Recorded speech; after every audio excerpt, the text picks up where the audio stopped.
내 앞에서 완전하라 라는 말씀을 가지고 이 시간 여러분들과 은혜를 나누고자 합니다.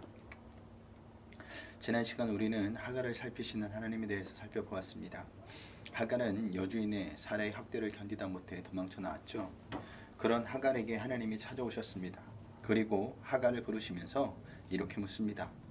내가 어디서 왔으며 어디로 가느냐? 몰라서 물으신 것이 아닙니다. 알고 물으신 거예요. 그러자 하갈은요, 솔직히 대답을 합니다. 내 여주인 사례를 피해 도망가고 있습니다. 이에 하나님은 하갈에게 내 여주인에게로 돌아가서 복종하라고 하십니다. 하갈은 여주인 사례에게 학대를 받다가 도망 나온 것입니다. 그런데 다시 여주인 사례에게 돌아가라니요. 하갈 입장에서는 청천벽력 같은 소리입니다. 하나님께서 몰라서 이렇게 하갈에게 명령하신 것이 아닙니다. 이 모든 상황을 알고 계셨어요. 그런데도 왜 이런 요구를 하시는 겁니까? 하나님의 계획이 하갈이 다시 돌아가는 데 있기 때문입니다. 인간의 머리로는 하나님의 계획을 이해하지 못해요. 그때 우리에게 필요한 것이 무엇이라고 했습니까? 순종입니다. 순종이 무엇이죠? 내 생각과 다르다 할지라도 하나님께서 말씀하셨다면 믿고 가는 것이 순종이라고 했습니다. 그런데 하나님은 하갈을 그냥 보내지 않고 약속을 주시면서 보냅니다. 그 약속은 아들을 낳을 것이란 것이죠.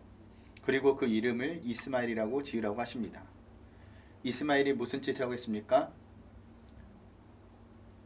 이스마엘이 무슨 뜻이라고 했습니까? 여호와께서 내 고통을 들으셨다입니다. 하나님은 하갈이 무엇 때문에 지금 여주인 집에서 도망 나왔는지 알고 계셨다는 의미입니다. 이분이 우리가 믿는 하나님이세요. 하나님은요, 우리가 무엇 때문에 힘들어하는지, 무엇 때문에 괴로워하는지 모두 다 아십니다. 내가 이야기하지 않았는데도 어떻게 아느냐고요? 하나님은 전지하신 하나님이시기 때문에 아시는 것입니다. 그 의미는 우리는 혼자가 아니라는 겁니다. 우리를 지켜보고 계시고 살피시는 분이 있다라는 거예요. 그분이 누구예요? 하나님이세요. 그래서 하갈이 어떻게 고백을 하느냐? 나를 살피시는 하나님이라고 고백한 겁니다. 하갈을 살피시는 하나님께서 우리도 살피십니다. 왜 살피실까요? 이유는 단 하나입니다. 하나님은 모든 인간의 하나님이 되시기 때문입니다. 하갈은 하나님께 위로를 받고 하나님의 명령대로 다시 여주인 사라에게로 돌아갑니다. 그리고 하나님의 말씀대로 아들을 낳고 그 이름을 이스마엘이라 짓습니다. 이것이 지난주까지의 말씀입니다. 오늘 본문은 아니지만 16장 16절을 보겠습니다. 하갈이 아브라함에게 이스마엘을 낳았을 때에 아브라함이 86세였더라. 아브라함이 이스마엘을 얻을 때가 몇 살이라고 합니까? 86세라고 합니다. 그리고 오늘 본문인 17장 1절은 이렇게 시작합니다. 1절을 보겠습니다. 아브라함이 99세 때에 여호와께서 아브라함에게 나타나서 그에게 이르시되 나는 전능한 하나님이라 너는 내 앞에서 행하여 완전하라. 아브라함이 99세 때라고 합니다. 16장 16절과 17장 1절 시간 차이는 얼마나 되는 겁니까? 13년이 되는 겁니다.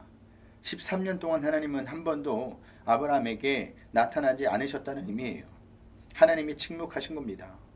아브라함을 갈대아 우르에서 부르시고 이렇게 오랜 기간 동안 하나님이 아브라함에게 침묵하셨던 적은 없었어요. 그러면 왜 침묵하신 걸까요? 아브라함이 하나님 당신의 약속을 어기고 인간적인 방법으로 이스마엘이라는 자녀를 낳았기 때문에 침묵하신 겁니다. 13년은 결코 짧은 시간이 아닙니다. 이때 아브라함은 얼마나 불안했을까요? 아브라함은 아마 길을 잃은 느낌이었을 겁니다. 그러던 중 13년 만에 하나님이 어느 날 갑자기 아브라함에게 다시 나타나신 거예요. 이것을 볼 때 우리가 하나님을 만나고 싶다고 해서 만날 수 있는 것이 아니라는 것을 알 수 있습니다. 하나님이 인간에게 자신을 나타내 주셔야 인간은 비로소 하나님을 만날 수 있다는 것이죠. 그런 의미에서 기독교는요, 계시의 종교입니다. 주체는 항상 하나님이시라는 거예요. 그러므로 저와 여러분은 복받은 자들입니다. 왜 복받은 자들입니까? 하나님께서 저와 여러분을 만나 주셨기 때문입니다. 죄로 인해 죽을 수밖에 없는 우리를 만나 주셔서 하나님 당신을 믿게 해 주셨다는 것이 복받은 자들이라는 것이죠. 어떤 사람은요, 하나님을 믿고 싶어도 믿어지지 않아서 못 믿겠다고 합니다. 그런데 우리는 어떻게 하나님을 믿을 수 있게 된 겁니까? 다른 사람보다 착한 것, 똑똑한 것, 더 나은 것도 하나도 없는데 말입니다. 그런데도 어떻게 하나님을 믿게 되었습니까? 전적인 하나님의 은혜입니다. 하나님의 은혜 아니고서는 다른 것으로는 설명할 방법이 없어요. 그래서 저와 여러분이 복 받은 자들이라는 겁니다. 그러니 늘 하나님께 감사하며 사시길 바랍니다. 여기서 한 가지 더 살펴볼 것은 하나님 당신이 택한 자는 어떠한 경우에도 버리거나 잊지 않으신다는 거예요. 하나님은 우리가 그분을 잊는다 할지라도 또 하나님께서 우리를 잊으셨다고 우리가 생각하는 그 순간에도 하나님은 우리를 잊지 않으시고 지켜보시며 우리를 향하신 당신의 뜻과 계획을 이루어 가십니다. 그러므로 우리는 언제 어떠한 상황에서도 하나님에 대한 신뢰와 믿음을 잃지 말아야 할 것입니다. 하나님이 나를 버렸거나 잊었다고 생각되는 그 순간에도 하나님은 우리를 잊지 않으시는 신실한 분이심을 기억해야 한다는 것이죠. 그럴 때 누구보다도 신앙생활을 잘할 수 있습니다.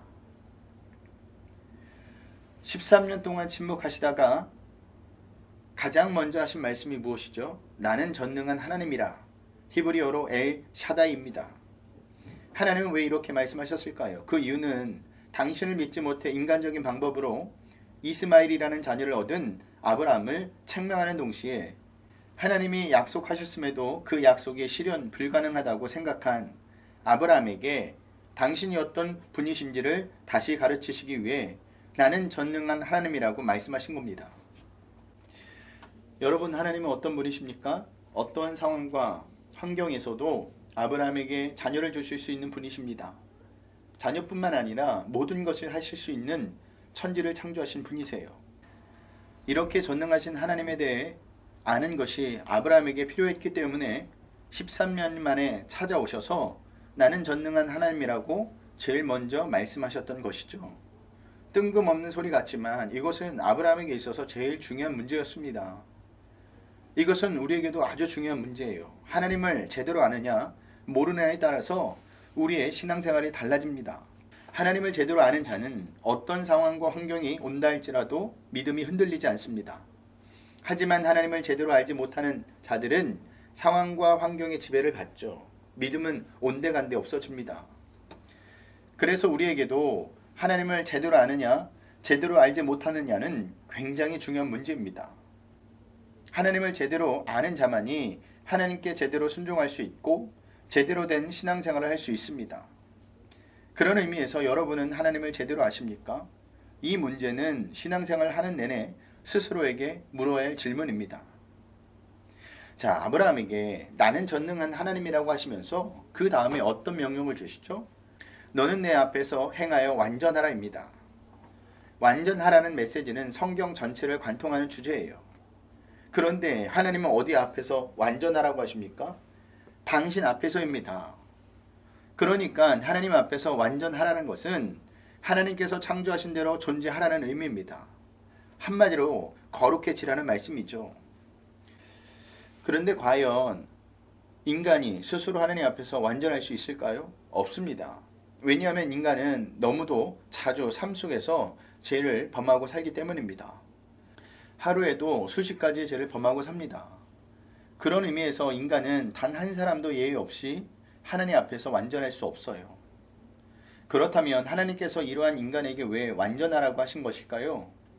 그것은 자신의 죄를 회개함으로써 죄 용서를 받아 영적으로 거룩한 자가 되라는 것입니다. 한마디로 예수 그리스도의 피의 공로로 제사함을 받고 예수님과 동행하는 삶을 살라는 거예요. 인간은 죄인이기 때문에 절대로 하나님 앞에 온전히 설 수가 없어요. 하지만 한 가지 방법이 있는데 그것은요, 예수 그리스도가 입혀주시는 옷을 입는 겁니다. 그 옷을 입는 자만이 하나님께서 의로운 자, 거룩한 자로 여겨주세요. 그러니까 너는 내 앞에서 행하여 완전하라는 말씀은 예수 그리스도의 옷을 입으라는 것입니다. 예수 그리스도를 의지하며 그와 동행하라는 거예요. 그런 자만이 하나님 앞에서 완전해질 수 있다는 것이죠. 여러분, 우리가 하나님 앞에서 완전할 수 있는 방법은요, 오직 예수님밖에 없습니다. 그래서 예수님도 요한복음에서 이렇게 말씀하신 거예요. 요한복음 14장 6절을 보겠습니다.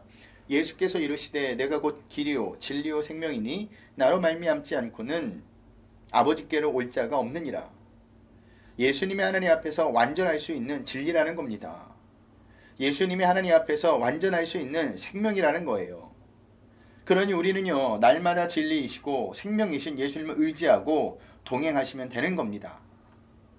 2절에서부터 4절을 보겠습니다. 내가 내 언약을 나와 너 사이에 두어 너를 크게 번성하게 하리라 하시니 아브라함이 엎드렸더니 하나님이 또 그에게 말씀하여 이르시되 보라 내 언약이 너와 함께 있으니 너는 여러 민족의 아버지가 될지라. 아멘. 아브라함의 삶의 궤적을 보면요, 아브라함이 흔들릴 때마다 하나님은 당신의 약속을 확인시켜 주셨습니다. 그것도 3번씩이나 거듭 약속을 확인시켜 주십니다. 처음은 갈대아 우르를 떠나라고 하실 때 내가 너로 큰 민족을 이루게 하겠다고 말씀하셨고, 그 다음은 조카 롯과 헤어진 후에 아브라함의 자손이 땅에 티끌 같게 하리니 사람이 땅의 티끌을 능히 셀 수 있을진데 내 자손도 세리라고 말씀해 주셨으며, 그 다음은 그돌라오멜 연합군에게 롯을 구출해낸 뒤에도 하늘을 우러러 무뼈를 셀 수 있나 보라. 또 그에게 이르시되 내 자손이 이와 같으리라고 말씀해 주셨습니다.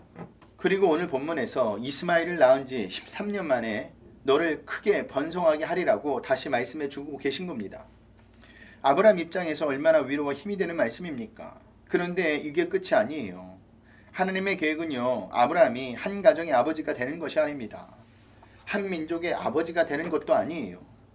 여러 민족의 아버지가 되는 것이었어요. 그래서 아브라함의 이름을 바꾸어 주시는 겁니다. 그런데 왜 이름을 바꿔 주시는 겁니까? 아브라함을 통해서 드러내고자 하시는 하나님의 뜻과 계획이 있기 때문입니다. 그래서 아브라함과 사라의 이름을 바꿔 주시는 거죠. 어떻게 바꿔 주십니까? 우리 5절 6절을 보겠습니다. 이제 후로는 내 이름을 아브라함이라 하지 아니하고 아브라함이라 하리니 이는 내가 너를 여러 민족의 아버지가 되게 함이니라. 내가 너로 심히 번성하게 하리니 내가 내게서 민족들이 나게 하며 왕들이 내게로부터 나오리라. 아멘. 아브라함에서 아브라함으로 바꿔주십니다. 사라에서 사라로 바꿔주십니다. 하나님의 뜻과 계획은요, 아브라함을 통해 여러 민족이 하나님을 알게 하시는 거예요. 그래서 열국의 아버지라는 뜻을 가진 아브라함으로, 열국의 어머니라는 뜻을 가진 사라로 바꿔주신 것이죠. 하나님께서는요, 13년 만에 아브라함을 찾아오셔서 더 확장된 언약, 당신의 뜻과 계획을 그에게 알려주신 겁니다. 우리는 여기서 하나님이 아브라함의 인생에 개입하시는 순간 인생이 달라지게 된 것을 볼 수 있습니다. 하나님을 몰랐던 자가 하나님을 알게 되고, 우상을 만들어 팔던 집안에 있던 자가 우상을 더 이상 만들지 않고 참이신 하나님을 섬기는 자가 된 것입니다. 그로 인해 그는 하나님의 약속의 말씀대로 앞으로 열국의 아버지가 됩니다. 이것은 우리도 마찬가지입니다. 하나님이 우리 인생에 개입하시는 순간 인생은 달라져요. 배우자만 잘 만나도, 좋은 선생만 잘 만나도, 좋은 친구만 잘 만나도 인생이 달라집니다. 유기성 목사님의 우리 서로 사랑하자에 보면 이런 이야기가 나옵니다. 전라남도 어느 섬마을 학교에 한 선생님이 부임을 했습니다. 가서 보니 아주 난감한 것이 섬 아이들이 욕을 잘해도 너무 잘하는 거예요. 아이들이 누구랄 것도 없이 전라도 걸쭉한 욕을 아무렇지 않게 하는 겁니다. 선생님은 아이들의 입에 붙은 욕을 떼어내기 위해 딱지를 10장씩 나눠주면서 욕을 하면 딱지를 뺏겠다고 했습니다. 대신 욕을 안 하면 딱지를 하나 더 주겠다고 했어요. 그렇게 해서 한 달 뒤 딱지를 많이 모은 아이는 상을 주고, 욕해서 딱지를 뺏긴 아이는 벌을 주겠다고 한 것입니다. 학생 중에 선생님을 좋아하는 아이가 있었어요. 선생님이 너무 좋아서 선생님 말씀대로 하고 싶었습니다. 그런데 욕을 안 할 방법이 없는 겁니다. 입에 욕이 항상 붙어 있으니 당연한 것이죠. 욕이 나올 때마다 입을 틀어 막아 보았지만 자기도 모르게 욕을 해서 결국 딱지 10장을 모두 빼앗기게 됩니다. 선생님이 숙제 검사를 하는데 어떤 아이는 딱지를 40장이나 가지고 있었습니다. 당연히 상을 받았죠. 그런데 그 아이에게는요, 딱지가 한 장도 없는 거예요. 결국 그 학생은 교무실로 불려가게 됩니다. 너 선생님이 벌 주겠다고 했지? 10대 맞아라. 뒤로 둬라. 선생님이 회초리로 종아리를 때리는데 얼마나 세게 때리는지 3대 맞으니 더 맞으면 죽을 것 같다라는 겁니다. 도무지 더 맞을 수가 없어서 돌아서서 선생님 때리지 마세요. 저 죽겠어요 라고 했습니다. 그런데 돌아서 본 그 순간 바라본 선생님의 얼굴이 눈물 범벅이었던 것이죠. 그러면서 이놈아 내가 너를 믿었는데 라고 하시는 겁니다. 그 아이는 다시 돌아서서 때려달라고 했습니다. 그리고 7대를 더 맞았는데도 하나도 아프지 않더라는 겁니다. 아이는요 교실에 돌아와서 책상에 엎드려 펑펑 울었습니다. 그리고 마음에 결심을 해요. 나는 커서 저 선생님처럼 될 거야. 학생이 욕한 것 때문에 진심으로 슬퍼하면서 우는 선생님의 얼굴이 이 아이의 인생을 바꿔버린 것이죠. 그 선마의 아이가 바로 크리스천 치유상담연구원 원장 정태기 목사님입니다. 자신이 욕한 것 때문에 우는 선생님의 얼굴을 보고 그의 인생이 바뀌었다면, 하나님을 만난다면 우리의 인생이 어떻게 달라질지 기대가 되지 않습니까? 저는 여러분이 하나님을 만나 인생이 확 달라졌으면 좋겠습니다. 그런데 그 달라짐은요, 세상적인 기준에서의 달라짐이 아니라, 세상적인 성공의 기준에서의 달라짐이 아니라 성경적인 달라짐, 영적인 달라짐을 말하는 겁니다. 죄로 인해 죽을 수밖에 없던 자가 다시 살아나는 달라짐입니다.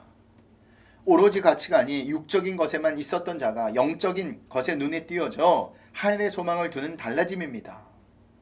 그렇게 달라진 자만이 하나님 나라의 백성, 천국 백성이 되는 거예요. 그렇기 때문에 저와 여러분은요, 하나님을 만나도 제대로 만나셔야 합니다.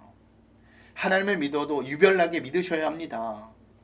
하나님을 제대로 만나지 못하고 유별나게 믿지 못하면 하나님 앞에 갔을 때 분명히 후회하게 될 것입니다. 그럴듯한 거 말고 진짜 만나고 진짜 믿으셔야 후회하지 않아요. 우리 7절 8절을 보겠습니다. 내가 내 언약을 나와 너 및 내 대대 후손 사이에 세워서 영원한 언약을 삼고 너와 내 후손의 하나님이 되리라. 내가 너와 내 후손에게 내가 거류하는 이 땅 곧 가나안 온 땅을 주어 영원한 기업이 되게 하고 나는 그대 하나님이 되리라. 아멘. 하나님의 언약은 아브라함에 대해서만 그치지 않습니다. 그의 후손 대대로 이어질 영원한 언약이에요. 그 말씀이 7절에 너와 내 후손의 하나님이 되리라 와 8절에 나는 그대 하나님의 되리라 입니다. 우리가 그렇게 만드는 것이 아닙니다. 하나님께서 그렇게 만드시겠다라는 거예요. 오늘 말씀을 보면요, 내가라는 단어가 무려 6번이나 나옵니다. 2절에 한 번, 5절에 한 번, 6절에 2번, 7절에 한 번, 8절에 한 번 나옵니다. 무슨 의미입니까? 하나님과 아브라함 사이의 언약 주체는 하나님이시라는 거예요. 내가 하겠다라는 겁니다. 내가 이루겠다라는 겁니다. 하나님이 아브라함의 인생을 지금 주도하고 계신 거예요. 아브라함 마음대로 사는 것 같지만 하나님이 뜻하고 계획하신 대로 가고 있는 거예요. 이것은 처음 아브라함을 부르셨을 때부터 그러했습니다. 우리 창세기 12장 1절에서부터 3절을 보겠습니다. 여호와께서 아브라함에게 이르시되 너는 너희 고향과 친척과 아버지의 집을 떠나 내가 내게 보여줄 땅으로 가라.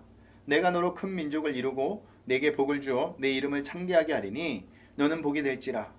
너를 축복하는 자에게는 내가 복을 내리고 너를 저주하는 자에게는 내가 저주하리니 땅의 모든 족속이 너로 말미암아 복을 얻을 것이라 하신지라. 아멘.